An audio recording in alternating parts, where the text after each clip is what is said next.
السلام علیکم، welcome to my channel invisible colour. رات کی تاریکی چھائی ہوئی تھی۔ ایک نوجوان لڑکا علی ایک دور دراز علاقے میں سفر کر رہا تھا۔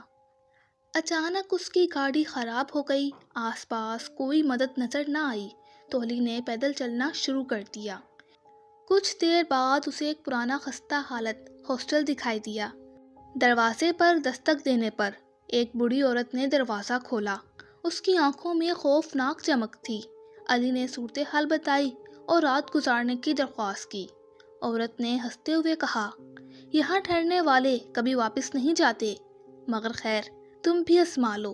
علی نے اس کی بات کو مذاق سمجھا اور کمرے کی چابی لے لی۔ کمرے میں داخل ہوتے ہی اس نے عجیب سی سردی محسوس کی۔ دیواروں پر پرانے خون سے رنگے ہاتھوں کے نشان تھے۔ رات کے وقت علی نے قدموں کی آوازیں سنی جو اس کے کمرے کے قریب آ رہی تھیں۔ اچانک دروازہ زور سے کھلا اور ایک سایہ دار شخص اندر داخل ہوا۔ علی نے چیخنے کی کوشش کی مگر اس کی آواز بند ہو گئی۔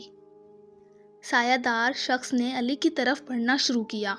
علی نے پیچھے ہٹتے ہوئے دیکھا کہ کھڑکی بند ہو گئی تھی۔ اس نے کمرے سے باہر بھاگنے کی کوشش کی مگر دروازہ بھی بند تھا۔ سایہ دار شخص قریب آتا گیا اور علی کی آنکھوں میں اندھیرا چھا گیا۔ صبح کے وقت بوڑھی عورت نے علی کے کمرے میں جھانکا۔ کمرہ خالی تھا۔ دیواروں پر خون سے رنگے ہاتھوں کے نشان تھے اور دیوار پر خون سے لکھا تھا، ایک اور روح نے ہمارا ساتھ دے دیا۔ اس ہاسٹل میں آنے والے کبھی واپس نہیں جاتے تھے۔ وہ ہمیشہ کے لیے ان سایہ دار جنات کے ساتھ رہ جاتے تھے جو کبھی خود بھی مسافر تھے۔ اب علی بھی ان میں شامل ہو چکا تھا۔ ایسی ہی مزید سٹوریز سننے کے لیے میرے چینل کو سبسکرائب کریں اور بیل نوٹیفیکیشن آن کر دیں۔ Thank you.